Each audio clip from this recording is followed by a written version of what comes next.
Rain drummed on the roof of house number 287 on Melrose Avenue, like thousands of tiny hammers. Detective Jamal Caldwell stepped out of a battered gray sedan, pulling the hood of his raincoat over his head. It was 3:30 in the morning, and the sky over Oakland looked like a wet canvas soaked in ink. Police tape fluttered in the wind, cordoning off a small one-story house with a garage. 2 patrol cars with flashing lights cast alarming flashes onto the puddles. A uniformed officer nodded to Caldwell and lifted the tape. "The medical examiner and crime scene investigators are inside," he said. "A neighbor found the body about an hour ago." Jamal nodded as he passed under the tape. He had been a detective for 17 years, but he never got used to this moment, the first encounter with a crime scene. The house was modest but well kept, with a neat lawn and flower beds along the driveway. Inside, it smelled of death and chemicals. Caldwell walked around the forensic technicians and stopped in the doorway of the living room. The body of a middle-aged man lay on the floor. He was large, with strong mechanic's hands. He had multiple stab wounds to the chest and neck. Blood had soaked into the light-colored carpet, forming a dark halo around the body. "Derek Knox, 40 years old," said a voice behind the detective, "owner of Knox Garage on 70th Street. Caldwell turned around. Standing in front of him was medical examiner Alicia Traynor, holding a tablet. "Time of death?" asked Jamal. "Preliminary estimate is between 10 o'clock and 10:24 p.m. yesterday," Alicia replied. "Death was caused by blood loss from multiple stab wounds. Judging by the struggle marks, he knew his attacker, or at least opened the door voluntarily. There was no sign of forced entry." Caldwell crouched down next to the body, examining the wounds closely. "Rage," he muttered. "There are more than 20 blows here." Someone was very angry with Mr. Knox. "Detective," the young forensic technician called to him, "we found small shoe prints, most likely female." Caldwell nodded and stood up. "Where's the neighbor who found the body?" "In the kitchen with Officer Bennett." Jamal headed for the kitchen, a small room with simple wooden cabinets, an old-fashioned gas stove, and a round table by the window. Sitting at the table was a woman in her mid-30s, dark-skinned, with large rings in her ears, fingering a napkin with trembling fingers. Miss Shanita Wandra," the woman replied, looking up. "I live 2 houses down." "Detective Jamal Caldwell." He introduced himself, sitting down opposite her. "Tell me how you found the body." Shanita sighed deeply. "Derek and I were friends, good friends. He didn't come to pick up the pie I baked for him yesterday, and he wasn't answering his phone. I was worried, so I came over to check on him. I have a spare key. He gave it to me. When I walked in..." Her voice faltered, and she fell silent. "Did you and Mr. Knox date?" Caldwell asked gently. "No, we were just friends, although I think it could have been something more over time. I knew him for 7 years, since his wife died in a car accident. I helped him cope with his grief. He was a good man, a detective, quiet, hard-working. He didn't deserve this." Caldwell took out his notebook. "Tell me about his wife." "Tamara," Shanita said. "Tamara Knox. They were together for about 8 years. She was killed in a car accident on the Santa Cruz Highway. The car went off a cliff and burned up. Derek never really recovered from that accident. He talked about her a lot and showed me pictures." "Did Mr. Knox have any enemies? Anyone who might have threatened him? Maybe business problems?" Shanita shook her head. "Derek always ran an honest business. His auto repair shop was small, but his customers appreciated his work. I can't imagine who would do this to him." "Did he seem worried or scared lately?" Shanita thought for a moment. Now that you mention it." "A week ago, he was nervous. He said he felt like someone was watching him. I thought he was being paranoid. He works in a rough neighborhood, but he was serious. He even put new locks on the doors." Caldwell made a note in his notebook. "Anyone unusual around the house? New faces?" "I'm not sure, but I saw a woman sitting in a car across the street a couple of times. A dark sedan. I thought she was a new neighbor from across the street, but now that I think about it, I didn't see her get out of the car." After a short pause, Caldwell asked, "Does Derek have any relatives who should be notified?" "No," Shanita shook her head. "His parents died a few years ago. He had a brother, but they weren't in touch. Derek was lonely after Tamara died. Anyone in his circle, close friends? There's Leroy Bannister, an old friend of his.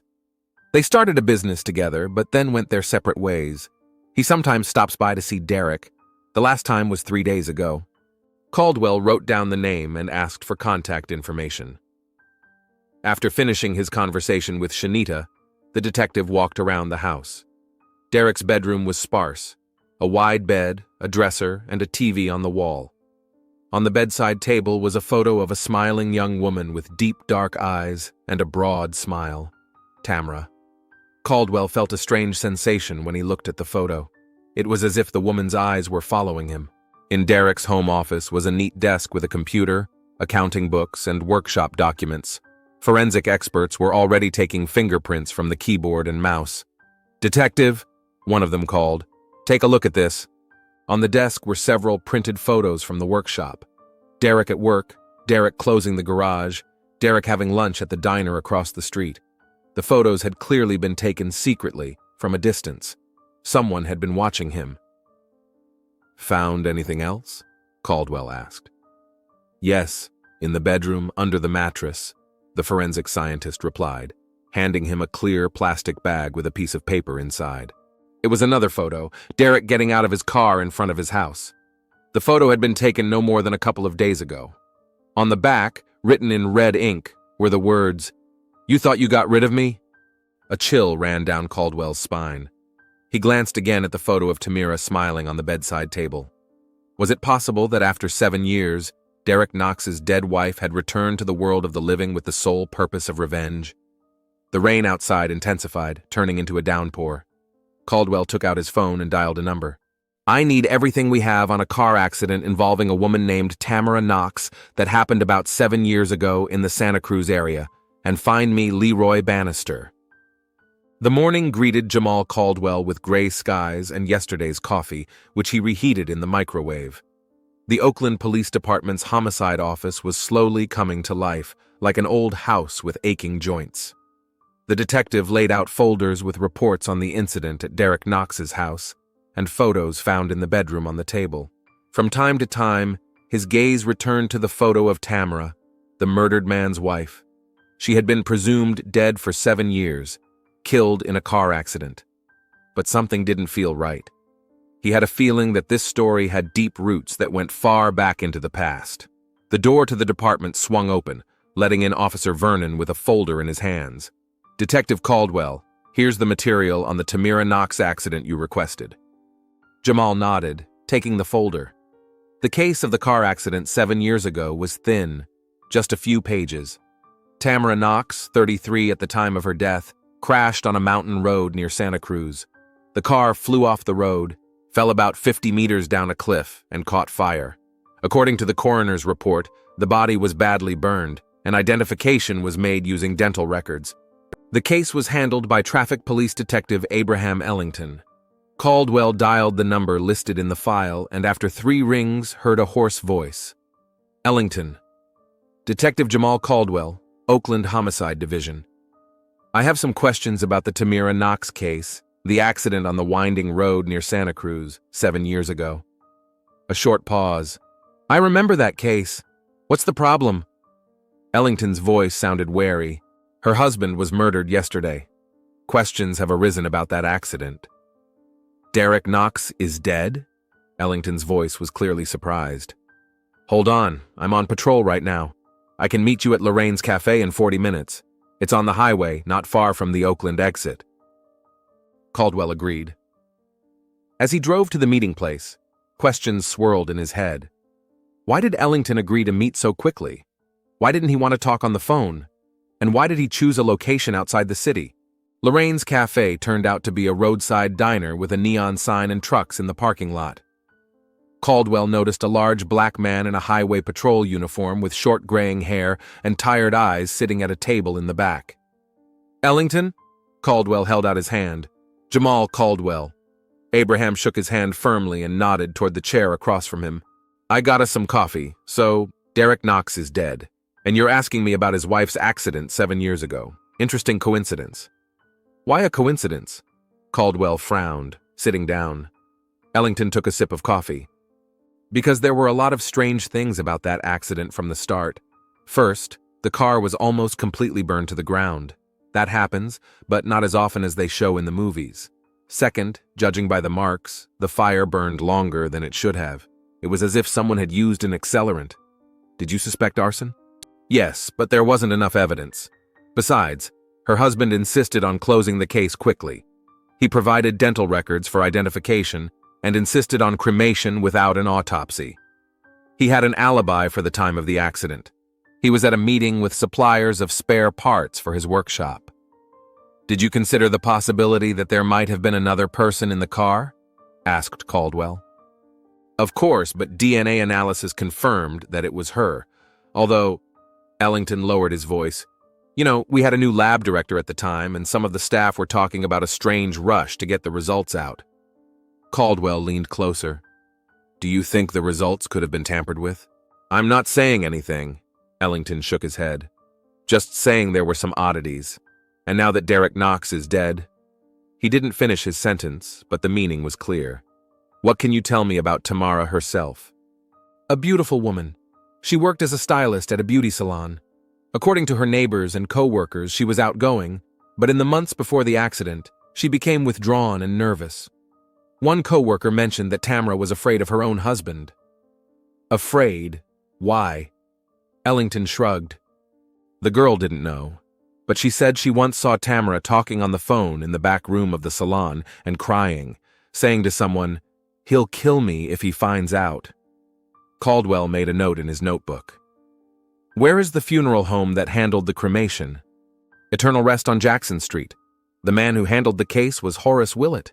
He was an old man even then, but he may still be working. After talking to Ellington, Caldwell headed straight for the funeral home. Eternal Rest was a Victorian building with columns and heavy curtains at the windows. Inside it was cool and dim, and it smelled of lilies. Horace Willett was a dry old man with a surprisingly loud voice. He remembered the Tamara Knox case, although at first he refused to talk, citing confidentiality. Mr. Willett, her husband was murdered, and I'm investigating the case, Caldwell said insistently. Any information could help find the killer. Horace adjusted his glasses and sighed. Well, I suppose after 7 years, it doesn't really matter anymore. Derek Knox was in a hurry to have the cremation. He insisted on a closed casket for the ceremony. He said he didn't want people to remember his wife looking so disfigured. That's standard practice with severe burns, Caldwell remarked. Yes, but usually the family wants to at least take a look at the deceased before cremation. He categorically refused. What's more, he wanted to be present at the cremation, which is quite unusual. He wasn't allowed? No, of course not. It's against the rules. But he was very insistent. Horace paused. You know, there was something else that was strange. What was that? When the body was brought in, one of my assistants noticed a tattoo above the ankle. A small bird. But it wasn't mentioned in the autopsy report. I thought it was just an oversight. Caldwell wrote down that detail. Thank you, Mr. Willett. You've been very helpful.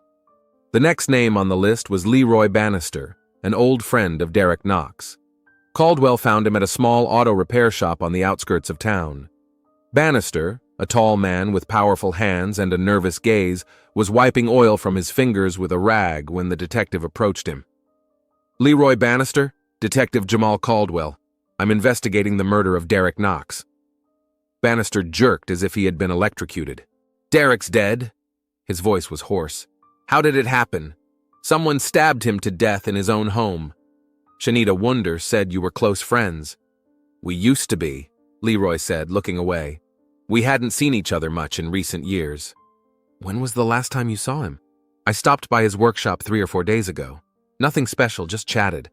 Did he say he was afraid of anyone? Did you notice anything unusual? Bannister paused, then nodded. Let's go to the office and talk.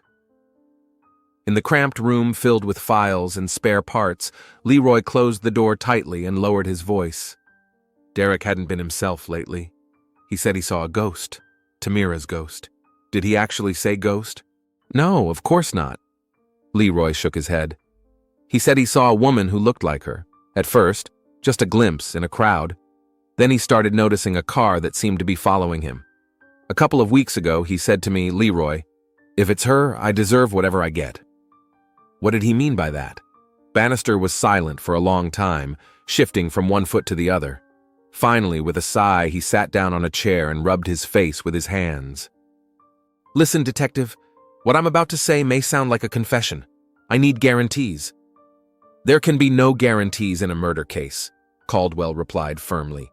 "But if you help us find the killer, I'll put in a good word with the district attorney." Leroy nodded. "Derek and I started a business together. At first, everything was honest. Then things didn't go so well, and Derek came up with a way to make money. He organized a small network of car thieves. They delivered the cars to us. We changed the license plates and documents and sold them to other states." "And Tamara knew about this?" "No, not until later. Derek kept her out of it. But then she accidentally found the documents. He had hidden them at home. She was terrified and wanted to go to the police." "And then the accident happened," Caldwell said slowly. "I don't know for sure," Bannister quickly objected. "I swear, Derek said he convinced her to keep quiet, and then the accident happened, but—" He hesitated. "But?" "A week later, when we were drunk, he let it slip. He said, 'She won't tell anyone else.' And he looked at me like—" I got goosebumps. "I got out of the business after that." "You think he faked her death?" "No, he didn't." Leroy stared at the floor. "I think he killed her, or had her killed, and there was another body in the car." Caldwell leaned back in his chair. If Bannister was right, it changed everything, but it didn't explain the ghost of Tamara. "Do you remember if Tamara had a tattoo? A little bird above her ankle?" Leroy raised his eyebrows in surprise. "Yes, she did. A hummingbird. She said it was a symbol of freedom. Derek used to tease her about it, saying, 'What freedom? You're married.' So the tattoo on the body really did belong to Tamara. That meant it wasn't someone else in the car. But could Tamara have staged the accident herself?" "Leroy, did Tamara have any friends or relatives she could have been hiding with all these years?" "A cousin in Atlanta, I think. They were close, but I don't remember her name." Caldwell wrote down the information and asked Bannister to stay in touch. On the way back to the station, the detective pondered. The story was getting more and more complicated. If Tamara was really alive and had returned to take revenge on her husband, how could she have faked her own death? And if the body in the car was hers, then who was chasing Derek? The ringing of the phone interrupted his thoughts. "Detective Caldwell," he said, pressing the phone to his shoulder and turning at a traffic light. "This is Shanita Wonder. I found something strange at Derek's house. A box of documents. There are photos of a woman who looks like Tamara, but it's not her. I don't know what to think. Don't touch anything, Miss Wonder. I'll be right there." But Caldwell was too late. When he pulled up to Derek's house, he heard screams coming from the house next door. Grabbing his gun, the detective rushed inside. The door to Shanita's house was ajar. Inside, there was chaos. Furniture overturned, a lamp broken. Shanita herself lay unconscious at the foot of the stairs, a bleeding wound on her forehead. "Miss Wonder," Caldwell knelt down beside her, checking her pulse. She was alive. He quickly dialed the emergency number and called for an ambulance. While waiting, he looked around the house. On the coffee table was an open box of photographs. Caldwell leaned over them. Most of the pictures were of a woman who looked strikingly similar to Tamara, but with a different hairstyle and different clothes. And these photos had clearly been taken recently, against a backdrop of modern cars with the latest cell phones in their hands. At the bottom of the stack was a note written in the same red handwriting as the photo from Derek's house. "The justice you deserve." Shanita moaned as she regained consciousness. "Detective," she whispered, "I saw her. It was Tamara, but not quite her. Different face, different hair, but the eyes, the same eyes." She took the box of documents. She said, "He got what he deserved." At that moment, the sirens of an approaching ambulance wailed, and Caldwell realized that Tamara had indeed returned, and she had already done what she had come to do. Jamal Caldwell sat in his dimly lit office, staring at the board with photos of Shanita Wonder was in the hospital with a concussion, but out of danger. Derek Knox's house was sealed off, the body sent to the morgue. The investigation was in full swing, but Caldwell felt that the criminal was several steps ahead of him. Jamal, a young employee from Rosanna Chase's department, appeared in the doorway. "We ran the photos you brought in. The woman in the pictures is registered as Zarita James. She arrived in Oakland about 3 months ago, rented an apartment on 19th Street, and got a job as a beautician at the New Life salon." Coincidence? Caldwell raised an eyebrow. "I don't think so," Rosanna said, placing the folder on the table. "We checked her records. The social security number belongs to a girl who died 5 years ago in New Mexico. Classic case of identity theft. So Zarita James is Tamira Knox, who faked her death and has now returned to kill her husband," Caldwell muttered. "But how did she survive that accident? The body was identified by her teeth. We don't know anything about that yet, but I have the address of her apartment." "Great," Caldwell stood up. "Assemble a SWAT team. But remember, she's extremely dangerous. She killed in cold blood and is most likely well-trained." 40 minutes later, they were on the scene. A small apartment building on 19th Street, apartment 2B. The neighbors said they hadn't seen Zarita in 2 days. A quiet woman, always friendly but kept to herself. The team rushed into the apartment, but it was empty. Caldwell slowly walked around the small space. It was Spartan, minimal furniture, nothing personal on the walls. A temporary residence, not a home. A laptop was found in the bedroom. Opening it, the detective saw folders with photos of Derek. Dozens, if not hundreds of pictures. Derek in different parts of the city, at different times of the day. A real surveillance operation that had been going on for months. But the most interesting thing was hidden behind a false wall in the closet. Caldwell found a whole dossier on Derek Knox there. Documents from his auto repair shop, bank statements, a list of addresses, maps of some kind of movements. Among the papers were old photographs, at least 7 or 8 years old. Derek with some men near a truck, a money transfer, a warehouse with spare parts, and in the background, the frightened faces of young women. "Rosanna!" Caldwell called. "Take a look at this!" The officer approached and whistled. "Looks like a human trafficking hub. What a twist. Your Derek Knox wasn't just a mechanic and a car thief." "Now a lot of things are falling into place," Caldwell nodded. Tamara discovered that her husband was involved not only in car theft, but also in human trafficking. She wanted to go to the police, and he decided to get rid of her. "But she survived," Rosanna continued. "She faked her death, possibly with someone's help. And all these years she's been preparing to come back and get revenge." Caldwell nodded, looking at the other documents. There were notes about Derek's movements, his daily routine, his habits. A floor plan of the house with marked entrances and exits, and a detailed murder plan, written down minute by minute. How did she pull that off? Caldwell shook his head. The body was identified by her teeth, and DNA tests were done. The answer was in another folder. There were photos of a certain Lucida Baker, who looked very similar to Tamara, but with different eyes and lips, and a newspaper clipping about her disappearance 2 weeks before Tamara's death. Caldwell began to piece together the picture. Tamara had found a woman who looked like her, most likely one of the victims of the human trafficking ring run by her husband, and used her body to stage her own death. "Trace the calls from her phone," Caldwell ordered. "Check all the cameras at the airport and train stations for the last 48 hours. She's still in the city, I'm sure of it." Over the next few hours, detectives discovered several more of Tamara's hideouts. She had been acting deliberately, changing locations. In one of them, they found evidence of Derek's crimes, notes, photographs, even a flash drive with a video of Derek discussing merchandise.